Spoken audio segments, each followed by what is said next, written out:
there is one thing that I do believe that will happen in this Trump administration that I don't think will be tolerated, because again, everyone's like, "Oh, did you see all the Republicans voted against the?" You're doing too much Bernie. Yeah. It was Did Bernie. you see all the Republicans vote against my bill? That wasn't a good thing. I don't appreciate that. At least he put forth a bill. Until Trump is at the controls, there is a limit to what can be done right now. However, I have never seen a let's literally set the house on fire as we are walking out of the White House like the Biden administration is doing right now. It's out of spite. And this is the only thing that I give Biden the benefit of the doubt on.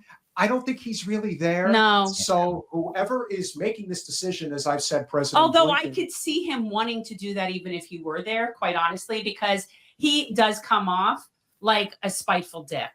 Oh, like I could totally see that too. They are totally trying to set up Trump for failure. It's the same as the trickle down the people in the party that think you get what you've got coming. Like it's that same mentality of the deplorables. It's all of that shit. If this was just a circumstance, no argument, but this would be one thing if the circumstance was simply, we are going to create an even bigger inflation problem for the American people once you take office. When you are fucking around with World War III, this is not a joke anymore. Like, at what point does somebody, where is the adults in the room that say this World War III is actually possible? Nobody knows who's in charge. That's one of the problems, because as of people, my understanding is that we do not have diplomacy anymore. Everything is handled through the Department of Defense. The State Department is like totally on the back burner. Well, who is the commander in chief? Yes. Oh, that's an interesting question. Fantastic interview that just dropped this morning. If you guys have not, I personally, I like Tucker Carlson. I know not everybody. Who is the commander in chief right now? That's a good question. But there is an interview that just dropped today between Tucker Carlson and Glenn Greenwald. I highly recommend that you guys listen to it. I love them both. Yep. And Greenwald pointed out very eloquently how even during the Cuban Missile Crisis, even during the Reagan 80s, there was always back channels between the U.S. and Russia. We've talked about this. There are no back channels. Like, not just Russia. Right now, we have no back channels with any of our adversaries. And I hate the term adversaries because that is stupid. Okay. But right now, there's any communication of any diplomatic means. It's wild. It's totally wild that the anti-war party of the early 2000s has become like the nuclear war party of 2024. Out of spite. And I don't get it. And all because Hillary didn't get her crown. Well, that's where it all started. That's not the only thing. There's a lot of variables, but it's wild though, because she would have just blown everything up. Oh, absolutely. But the one thing that I will give Republicans on foreign policy is that they're anti-regime change at this point. You know, like I do not support the stuff that's going on with Israel, like, at all. But they seem to have become consistently pretty anti-regime change. And I think that is significant progress. Yeah. So I have a slightly different take here. And I do believe that there are still back channels to Russia. However, I don't think it's through our White House. I think it's through Mar-a-Lago. And I do believe that so if you go back to, I think it was like 2016, right before Donald Trump took office, Oliver Stone went over to Russia and did a 4-part interview with Vladimir Putin. And it's in Russian, so you have to read as you're watching it. But one of the things that really struck me is Oliver Stone had asked him about the incoming Trump administration. Now, keep in mind, this is before when Trump was still going to go nuclear on everybody and blow everybody up, and everything was going to, the world was going to end and everything else. And Putin had said something. First, he talked about Bill Clinton asking him if he'd be interested in joining NATO, but that's another topic. But then Putin said it doesn't matter who's in office because it's the bureaucrats around them that control everything. So it really doesn't matter if it's Hillary, if it's Trump or whatever. But I think this go round now, after 4 years of Trump, after the diplomatic relationship between the U.S. and North Korea, Kim Jong-un, Xi Jinping, Vladimir Putin, I think they all have a mutual respect for each other. And we like to joke and call this the sovereign alliance. It doesn't mean we're allies and we're going to go to war with them, but it means, hey, Russia, you stay over there, we'll stay over here, we'll stay in our own backyards.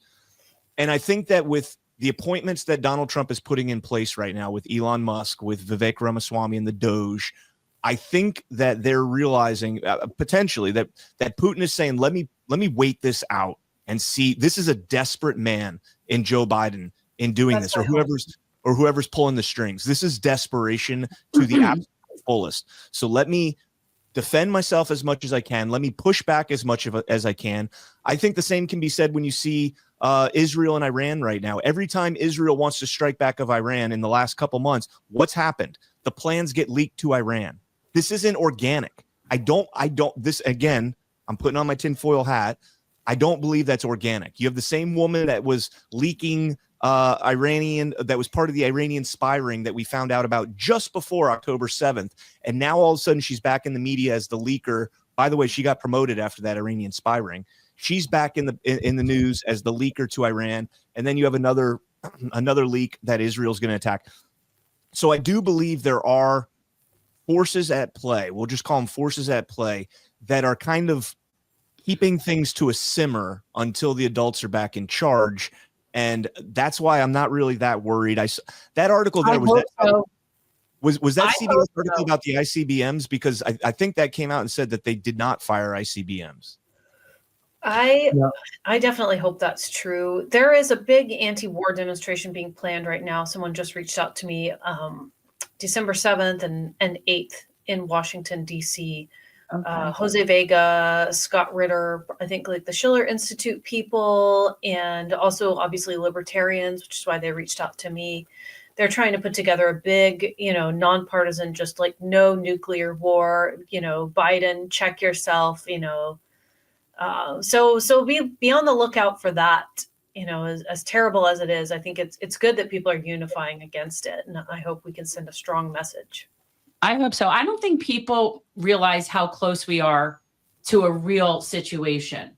And I believe this for some time, that the only reason that it hasn't happened, the only reason that Tel Aviv hasn't been leveled, the only reason that these things is by the grace and intelligence of people of other countries. Okay. So whether it's, you're looking at how Russia's handling it, how Iran is handling it, they're actually using a certain amount of ration and reason, which we have seemed to have thrown out the door here. Like we're just insane. But I do not think that Putin is bluffing.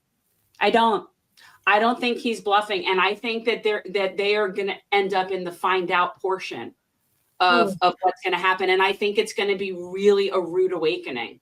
Ukraine very well might, but I don't think it will extend beyond that. I don't think it will extend beyond that. And if something was really happening, do you think Kamala would be on vacation in Hawaii right now for a week? Yes. Who cares? Well, probably the safest place to be. Please, where is she going to go? Where is she going to, like, seriously? She is unburdened by Are they this almost vain? Are they this vain that they will watch Joe Biden do all this and then 25th him and say that he's unfit for command just to install Kamala so that the Democrats can say, look, we have the first female black vice president and Indian vice president or president? They would have already done it. I actually thought they were going to do that right after the halfway point. Because at that point, then she'd still be able to have 2 more terms. I thought they would do it before the convention, because then, she's an incumbent and she's going to have more fire and energy. Yeah. But she can't win a primary though. Well, Joe's not going out without a fight. And I actually don't think she'd be able to win even if she were the incumbent. I think the results would have been pretty much the same. I do.